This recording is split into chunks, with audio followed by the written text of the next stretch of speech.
What's going on, guys? Dig here, ready to teach you how to do the Forsaken Easter egg, and yes, you can do it solo. Now, for your loadout, it doesn't really matter. We're just going to use the wonder weapon for the boss fight, and then just bring Aether Shroud as well. Once you spawn into the map, head to the star and activate the portal. Now, you're going to stay in this area till round 10, save up a lot of points and salvage. Also, while you're waiting to get to round 10, make sure you grab something explosive, either C4, grenade, or sticky grenade, so we can do a side Easter egg as well. And then once you reach round 10, go ahead and use the teleporter. Once you make it inside the map, go ahead and buy Jug, go up these stairs and buy the next door, and proceed to the exclamation mark and teleport. Once you teleport, go ahead and take out enough zombies, so eventually one's going to drop a coin. Since you're on round 10, pick up that coin, we're going to use it later. Now head into the theater, and you're going to be looking for a focusing lens. Go ahead and pick that up. It's only going to be located in the theater. Now make your way inside the TV station, and you're going to be looking for a monitor. It's only going to be inside the TV station. Go ahead and pick that up. Now you're going to make your way into the arcade by this first door. Over here to the left side where the stairs are, you're going to find a circuit breaker on the shelves. It's going to spawn only in this little area, so find the circuit breaker,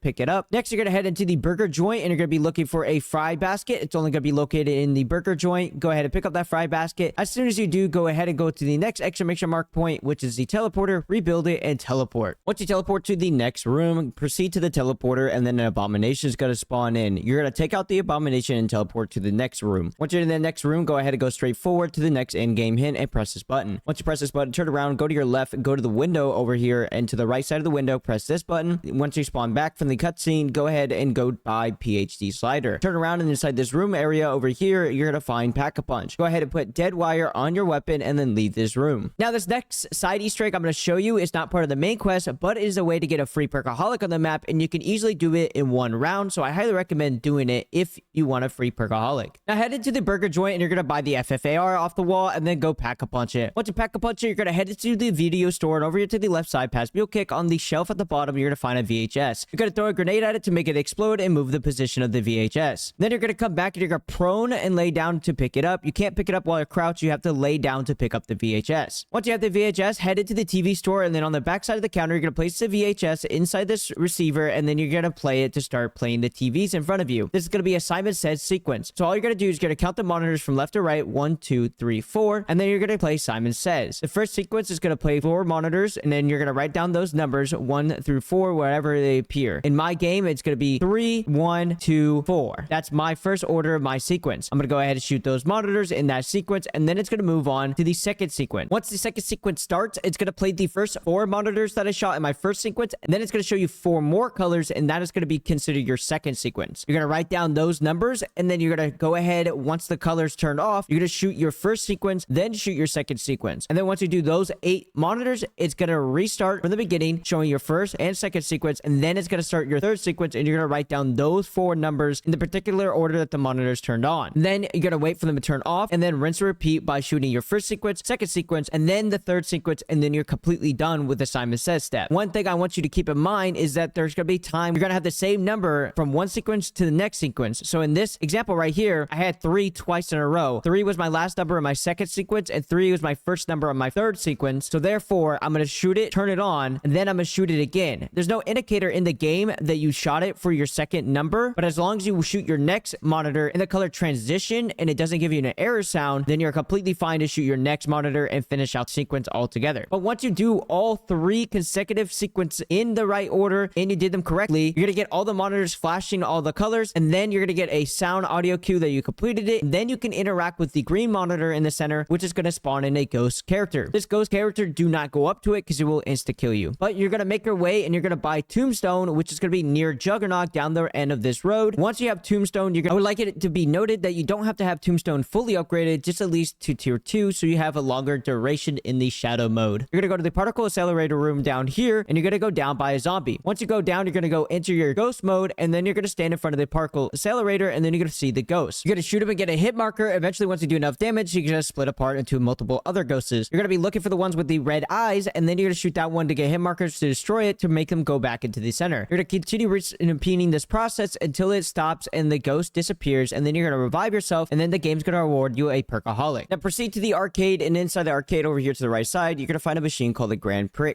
You're going to get a zombie in here. You're going to get dead wire to activate to turn this on. Now, before you buy the RCXD, you're going to want to do this at the end of the round. So you're going to want to purchase the RCXD, and then you're going to have to follow this path that I take. You're going to go outside the arcade, down the stairs, into the TV station, and on the back side of the counter, you're going to find a vent. It's going going to get bust open by the shockwave that the RCXD does, and you're going to drive it in and then take it to the right and place it inside this corner right here. You're going to detonate it, and once you detonate it, you're going to go back into the TV station. Immediately to your right, you're going to find a monitor once again. Pick up this monitor, and then we're moving on to the next step. Now, staying in this same town area, you're going to take the teleporter to the blue room. Once you arrive, you're going to go straight forward. Immediately to your left will be a door. Go inside this office area, and immediately to your right in this corner, stand right here and look straight forward, and an abomination's going to spawn in. You're going to stand here and wait till he starts charging at you. At the last moment before he's about to hit you, you're going to move out of the way, and he's going to hit the wall, knocking down this canister. Go ahead and pick this up. Once you pick up the canister, you're going to go back the way that you came from, and you're going to find an ether crystal right here. You're going to lead the abomination to do the laser attack, and then you're going to make him shock the crystal. This is going to drop another crystal for you to pick up. Go ahead and pick that up. This is for the wonder weapon as well. Now, if you have 100 blue salvage, you're going to go to a crafting bench, and then you're going to go to the support tab and grab a flamethrower. What you're going to be looking for is a red zombie to eventually spawn in, and you're going to take it out with a flamethrower, and then it's going to drop you a crystal. Go ahead and pick that crystal up as well. Now, every single game of Forsaken that you play, at round 12, a crystal is going to spawn inside this donut shop. You're going to proceed inside, and it's going to start a lockdown. You can head outside the donut shop during this lockdown, but all you got to do is take out the wave of zombies. Once you take out the two mimics that will spawn in, you can go ahead and pick up this crystal. Now, proceed it to the blue room, and immediately to the right side, past this big purple crystal, you're going to find a bathtub. Place the 3 crystals inside this bathtub, and then proceed to get a bunch of melee kills. Once you get enough melee kills, you go ahead and pick up the wonder weapon. Once you got the wonder weapon, you're going to teleport through the way that you came in, and you're going to find these 4 pillars. You're going to interact with the console over here to the right side on either one of these pillars, and then it's going to start a lockdown. If you are playing with more than one player, then you're going to have each individual player at their own tower to interact with the console at the same time to initiate this lockdown. Proceed to finish the lockdown, and then pick up the bowl that spawns in the center. Once you pick this up, you're going to proceed to the rooftop of the jug area, and you're going to find this big purple crystal. You're going to see 3 purple orbs floating around the crystal. You're going to shoot them and destroy them with your wonder weapon. Once you do this, you're going to change your wonder weapon into the melee axe variant, and then you're going to melee and destroy the crystal. You're going to pick up the small crystal shard that's in the center and wait for the abomination that's going to spawn in. You're going to throw one inside of his mouth and wait till he swallows it all the way through. And then you're going to take him out, and then you're going to pick up the crystal that he drops. Once this happens, you're going to proceed into the original spawn area, and you're going to find another purple crystal. Rinse and repeat the steps by shooting the purple orbs, melee the crystal, throw it inside the abomination's mouth, and then take him out once he's done swallowing it, and then you are pick up the second crystal. Then you're going to proceed into the blue room, proceed to repeat the steps, and then pick up the crystal that the abomination drops once again. Once you pick up all 3 of these crystals, you are ready for the boss fight. Now, while you're still in the blue room, if you go up the stairs that's in front of the teleporter, take a right through the tunnel, and over here to the right side, you're going to find the Wonder Fizz. Highly recommend to grab Jug, Spicola, Quick Revive, Stamina, Deadshot Daiquiri, and PhD Slider. This boss fight's really not that difficult. You really only need those perks specifically, but if you want more, you can grab more. Pack a bunch of your wonder weapon at least to tier 2. Now, these 2 next things I'm going to be showing you, you don't have to do it. It's not part of the main quest Easter egg, but it's a nice way to get a little extra loot if you're low on salvage or you want a free extra perk. If you don't care and you want to go to the boss fight, just skip to the timestamp down below inside the description of boss fight, and then you can watch how to do the boss fight. Now, if you're low on the blue salvage and you want a good amount, if you go inside the arcade room and you go on the back side, you're going to find this arcade that's going to be World at War. If you interact with it, you're going to be placed in Knock Their Tone, and you're going to finish 3 different waves. The first wave is going to give you a little small chest, the second wave is going to give you a medium chest, and then the third wave is going to give you a big giant chest that's going to have legendary salvage. This is a great way to get you set up for the boss fight if you need any extra gear. Now, for the Mr. Peak side Easter egg, there's going to be 3 different locations around the map. They're going to have a black little explosion indicator on the ground. What you're going to have to do is you're going to have to slide on top of a high place to cause an explosion on the ground with PhD Slider. Your PhD Slider must be upgraded fully in order to do the side Easter egg. What's going to happen is one of these locations is going to have a Mr. Peaks inside, and then you're going to take that Mr. Peaks, go to Bubby, open up the panel that's on his backside, and then place the Mr. Peaks inside of him. This is going to initiate a lock. You're going to defend Bubby for 2 minutes. Once you're done defending Bubby, you're going to be given a bunch of reward salvage and a free perk, and also the music song Easter egg of the map as well. In order to do these 3 locations, the first one we're going to do is going to be the one that's going to be above Deadshot Daiquiri over here in front of Bubby. You're going to climb on top of the building where Deadshot Daiquiri is located, and you're going to slide off the edge right here, thus hitting the explosion part. The second location is going to be located in front of the theater. You're going to go up the roof of Deadshot Daiquiri, across this bridge in front of Spicola. You're going to find this rail. You're going to stand on top of the rail, and you're going to slide off over to the left in front of the theater. This is going to cause the explosion and then drop Mr. Peaks if he's hidden in this hole. The third and final location is going to be turning around to the left side of the video store. You're going to climb on top of these sandbags, and you're going to sprint, jump, and hold your slide button in midair to cause the explosion right underneath you. But like I said earlier, once you find your Mr. Peaks, place it in Bubby, finish the lockdown to get your reward. You're going to head to the town side where Jug is, and you're going to run down here down the road, and you're going to find a craftable bench. You're going to craft craft your device, and you're going to wait for it to warm up. It takes a fat minute. Once it's warmed up, you're going to interact with it, and then you're going to follow the device. The device will only move when you're right beside it, and then it will slowly lose its bubble surrounding the area because it's going to lose its energy. What you're going to have to do now is you're going to have to destroy the crystals on the right and left side. They're going to be orange to drop fuel on the ground. You're going to destroy the crystal, grab the crystal, place it inside the device to fill up the bubble. Keep on rinsing and repeating these steps until you get to the big blast doors. This is going to spawn into the Pack-a-Punch, the Wonder Fizz, and a craftable bench. Go ahead and gear up before you go to the boss fight, but to initiate it, you're going to interact with the blast door. Once you're inside the boss fight arena, what you're going to do is you're going to destroy the armor on the left and right side of the shoulder of the boss. I recommend just using the wonder weapon and just shooting these crystals. Once these both are broken, you're going to go underneath Maxis, and there's going to be a purple circle. You're going to continue filling up the soul box, and eventually she's going to charge up the cannon. You're going to go behind the cannon, activate it, and you're going to shoot the areas that you broke the shield, doing 999 damage. You're going to continue shooting with the turret until it kicks you off, and then you're going to rinse and repeat by filling up the soul box. She's going to charge up the cannon, and then shoot the next location on the left or right shoulder, depending on which one you shot first. After you destroy both of these shoulders, it's going to give you a mid cutscene. You're going to wait it out, and it's going to teleport you back into the boss fight. Rinse and repeat by destroying the shield on his stomach, and then you're going to charge up Maxis. She's going to charge the cannon for you, and then you're going to shoot his stomach. Once you destroy its stomach, all you got to do is shoot the shields on top of his head. Rinse and repeat by filling up Maxis. Use the cannon to shoot his head to finally destroy the boss. Now let's go over the attacks that the boss can do and how you can easily avoid them in that they really don't do that much damage. The first attack that he could do is a lightning wave attack. This attack, it doesn't really do that much damage. As you can see, I just take the hit like nothing. If you're wanting to avoid the attack, you can also hide behind the giant square building in the center right here. The second attack is going to be these lightning balls are going to be traveling around the area. All you got to do is just literally avoid them. They do a decent amount of damage. Just stay away. Don't stand inside of them. The third attack that he could do is a laser eye attack. This one does a tremendous amount of damage, so try not to get caught up in it. But as you can see, I easily avoid it by walking away from it. You can also use the big giant building in the center to avoid the attack as well to get blocked. But other than that, that's the only attacks that he can do. And once you finish off the boss, you are completely done with the Easter egg. You will go down once you destroy all the hit points and all his health on the boss, so don't worry about that. As soon as you go down, it will initiate the cutscene. I hope you guys enjoyed the Easter egg guide. Thank you for staying at the very end and watching all the way through. I really appreciate you guys' support. We are absolutely killing it with the Easter egg guides. We got 2 more Outbreak maps to go for Cold War, and then we are completely done with Cold War. Onto Vanguard. Now, once we get to Vanguard, we only have 3 maps on Vanguard, 3 maps on Black Ops 2, 1 on BO3, and 1 on BO4, and then we have updated all main quest Easter egg guides for every single Call of Duty game. Other than that, thank you again for your absolute amazing support, and I'll catch you guys in the next one. Peace.